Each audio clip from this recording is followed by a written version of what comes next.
Seguimos aquí en este miércoles de cardiología con el doctor Ángel González Medina. Recordarles que las líneas están ahí disponibles por si usted tiene alguna duda, alguna pregunta, algún caso que plantear. Son 809-682-9850 y nuestra línea internacional 833-380-0062. Doctor, nosotros sabemos que tenemos un problema importante con el tema de la hipertensión. Hay mucha gente que es hipertensa y lo desconoce hasta el momento en que presenta una complicación, algún evento importante que pone en riesgo su vida. En el caso de una mujer que se embaraza, que quizás ya viene con hipertensión y lo desconoce, ese seguimiento, doctor, que debe tener esa mujer y cómo se percata el especialista en esa primera consulta de que esa paciente ya viene con hipertensión desde antes de embarazarse. Bueno, ¿es difícil establecerlo? No es difícil, okay, porque tú sabes que la hipertensión asociada o inducida al embarazo ocurre a partir de las 20 semanas. Okay. Entonces, toda aquella que tenga hipertensión antes de las 20 semanas hay que considerarla como una hipertensa crónica. Okay. Que ya era hipertensa antes. Aunque lo desconociera. Sí. Inclusive por eso se le hacen las evaluaciones iniciales para ver si en la orina hay proteína, cómo andan sus niveles de creatinina, sus pruebas hepáticas. ¿Qué otra cosa puede tener? ¿Qué otra cosa puede tener esta paciente? Ha tenido infecciones recurrentes de las vías urinarias y por eso ya tiene una pielonefritis crónica, una afección crónica de los riñones que puede llevar a hipertensión inclusive. O si tiene algún otro tipo de trastorno, inclusive hasta hormonal, hipotiroidismo, porque entonces no va a ser un embarazo fácil de llevar. Necesita un control muy estricto desde muy temprano con el embarazo. Esto es clave. Porque además, esa paciente tiene que tomar medicamentos. Claro. Y hay medicamentos que entonces, si está embarazada, no los debe tomar. Medicamentos que son para la presión. ¿Por qué? Porque pueden asociarse con efectos, los llamados efectos teratogénicos, es decir, que pueden producir anomalías congénitas en el feto. Entonces, esto es importante, que si la mujer todavía está en etapa reproductiva y tiene la posibilidad de embarazarse de nuevo, pues hay que claramente decirle que si tiene intenciones de salir embarazada, entonces tiene que suspender medicamentos que pudieran traer complicaciones ya al feto. Ok, entonces en ese caso, esa mujer que es hipertensa y que ya conoce su diagnóstico, que lleva un tratamiento para poder mantener esa presión en los niveles adecuados y decide que se quiere embarazar, debe primero ir a consultar con su cardiólogo. Correcto. Para hacer el cambio de medicación antes de embarazarse. ¿Es así? Así es. Fíjate que hay medicamentos que reducen el crecimiento o impiden el crecimiento del feto. Okay. Y eso tiene mucha importancia. Hay medicamentos que te pueden causar anomalías congénitas, que el niño puede nacer con problemas, con problemas serios. Entonces, eso hay que tomarlo muy... Como hay enfermedades, o sea, cualquier enfermedad que afecte a una embarazada tiene que ponerse en contacto o con su obstetra, ¿verdad? O ir a la maternidad a chequearse, presentarse, pedir una consulta porque ella tiene un proceso. Por ejemplo, sabemos que la rubeola es una enfermedad que puede producir una complicación al feto.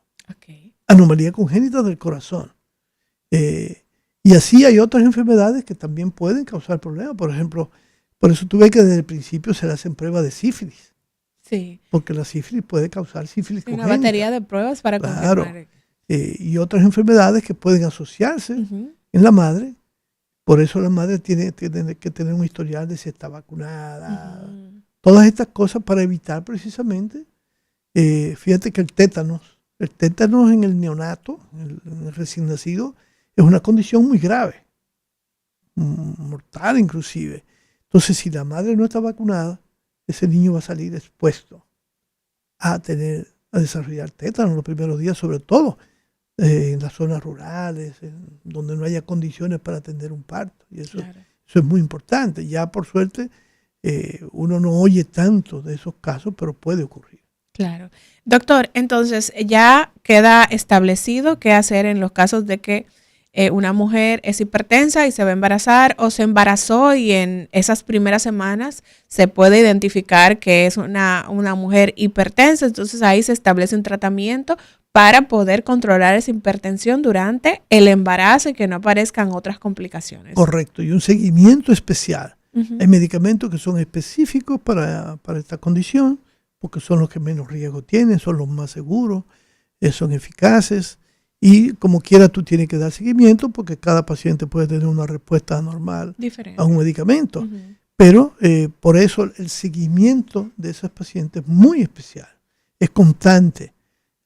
Cualquier eventualidad que ellas puedan percibir les debe hacer acudir al médico para cuidar su embarazo, cuidar su producto. Imagínate una muchacha que se embarace joven, sí, que desarrolle un evento como esto, que puede ser que no pueda volver a embarazarse por muchas razones que muchas veces ocurren, porque quede con problemas, porque muere el feto, es decir, puede tener un parto prematuro o inmaduro que ya cuando hay condiciones para atenderlos sobreviven, porque nacen con bajo peso al nacer, muy pequeñito, hay que mantener una incubadora por mucho tiempo, es decir, un manejo especial, por supuesto, que es costosísimo además. Sí, es así. Doctor, entonces, a partir de las 20 semanas, aquí hay que poner atención a cualquier cambio que haya en la presión arterial de esa mujer embarazada. Correcto. ¿Cómo diferenciar, doctor, entre una hipertensión gestacional, una preeclampsia y ya la eclampsia que usted decía que es la más complicada, la que puede poner en mayor riesgo a la madre y al bebé? Sí. Entonces, vamos a diferenciar entre estos tres desórdenes. Sí, fíjate, casi nunca la hipertensión gestacional llega a cifras importantes, de que hasta más de 150, 160, porque incluso si una embarazada tiene cifras de 160 o más, sistólicas, es decir, de 16, sí, 110 o más, ya es una crisis hipertensiva. Okay. Ya necesita hay que incluso ponerle hospitalización. Hospitalización, doctor. Sí, porque hay que controlar esa presión. Tú no puedes enviarla a su casa. O a menos que sea algo tan transitorio que tú digas, pero fue porque estábamos... Pero eso tú tienes que demostrarlo en minutos. Claro. Si persiste esa presión, esa paciente está en crisis hipertensiva y hay que tratarla como tal. No se puede mandar a casa. No se puede mandar a casa porque la próxima vez a lo mejor no llega al hospital. O ya viene con convulsiones. Claro. O ya viene con otro tipo de complicaciones, con un ACV, o ya viene con una hemorragia cerebral o un evento cerebral. Es decir, hay que tener mucho cuidado, la vigilancia de estos pacientes.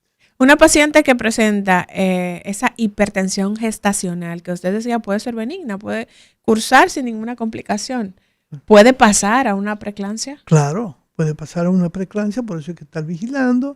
Claro, si no se llega a complicar, se queda con el diagnóstico de hipertensión gestacional. Ok, si no que se no aparezca complica. proteinuria, sobre todo que no aparezca proteinuria ni síntomas. Porque a veces entonces de repente comienzan a tener cefalea, la presión se comienza a elevar, entonces no está teniendo un comportamiento normal. Entonces ya tú tienes que considerar que es una preeclampsia, quizá en etapas más tempranas. Cuando ya aparece proteinuria, ya tú sabes que tú tienes una preeclampsia, que tú tienes que calificarla como preeclampsia severa. ¿Qué ocurre? Que ya tú estás teniendo daño vascular, porque la proteína no aparece por obra y gracia. O sea, que cuando hay salida de proteína en la orina, ya es porque hay un daño. Están pasando a través de los vasos sanguíneos del riñón, que es el glomérulo. Es decir, ya las proteínas están pasando con libertad cuando no debieran estar pasando. Entonces, hay un daño vascular. Entonces, ya tú tienes ahí que tienes que atender muy de cerca a ese paciente. Si no tiene síntomas, bueno, tú puedes despacharla a su casa después de que se establezca el control de la presión, pero siempre vigilando que no vuelva a aumentar esa proteinuria, esa presencia de proteína en orina, que la presión siga controlada de manera efectiva, porque si llegase incluso a tener síntomas más importantes como visión borrosa. Visión borrosa. Y, ya aquí o centelleo, así que está viendo como puntitos brillantes, lo que se llama visión centelleo. Ya es una paciente que necesita una hospitalización y un seguimiento muy cercano. Urgente.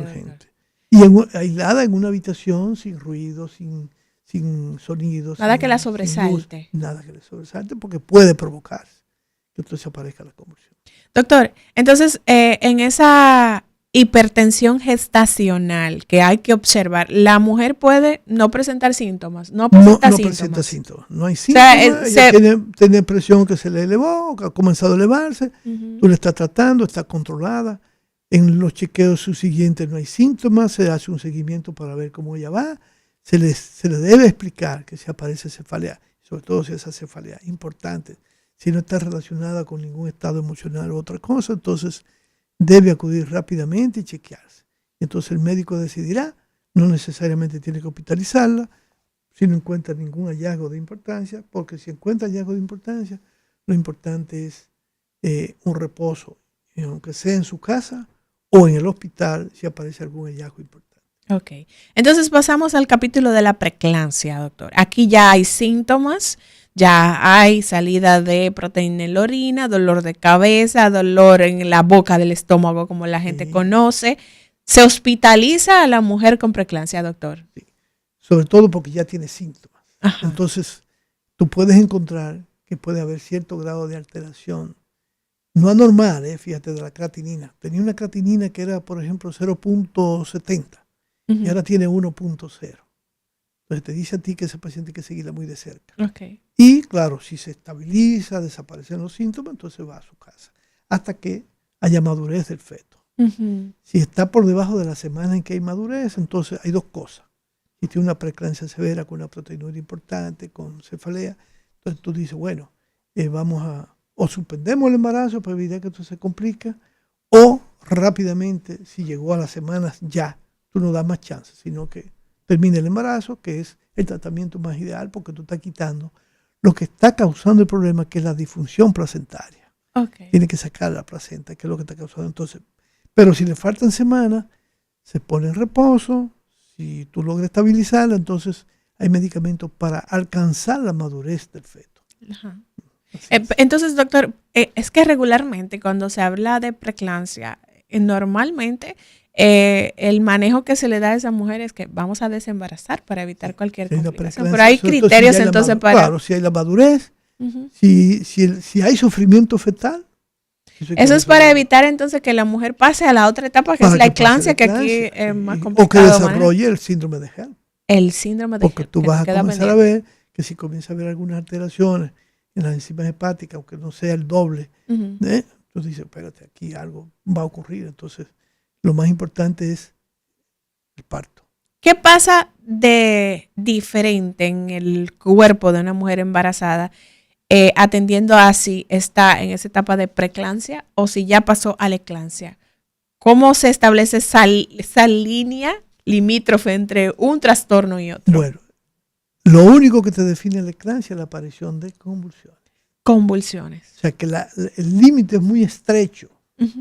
Muy estrecho, muy estrecho. Entonces, claro, si la preeclampsia es severa, que ya tiene una proteinuria importante, que está teniendo síntomas de cefalea, dolor en el cuadrante superior del abdomen, entonces tú dices, aquí las cosas se van a empeorar. Esto hay que resolverlo, se avisa, por eso hay un manejo integral entre el pediatra, neonatólogo o perinatólogo, que es el que se va a encargar de recibir ese niño, ese producto, que lo va a poner en condiciones, que lo va a manejar para que no se complique tampoco, que va a tratar, ¿verdad?, de que ese niño comience a experimentar un crecimiento adecuado y una alimentación que es lo que va a permitir que logre sobrevivir.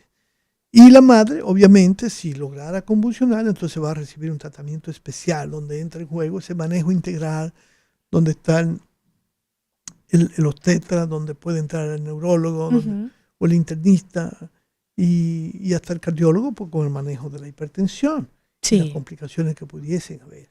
Doctora, entonces ya aquí en esta etapa ya yo estoy muy preocupada porque cuando usted habla de convulsiones, ya yo digo, la vida de esa mujer y de ese bebé está en peligro.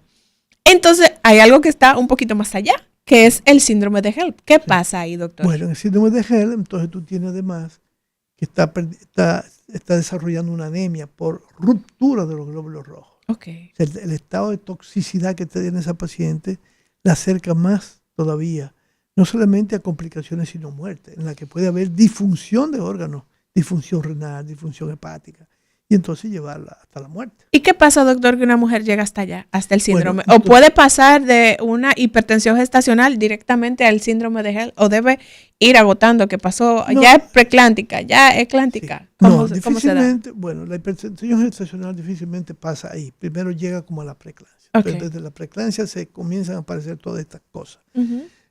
¿Qué ocurre? Que estos pacientes, que por eso te digo, un seguimiento muy importante de sus pruebas hepáticas, pruebas renales, cómo anda su hemograma y otras pruebas para darnos cuenta qué puede estar ocurriendo.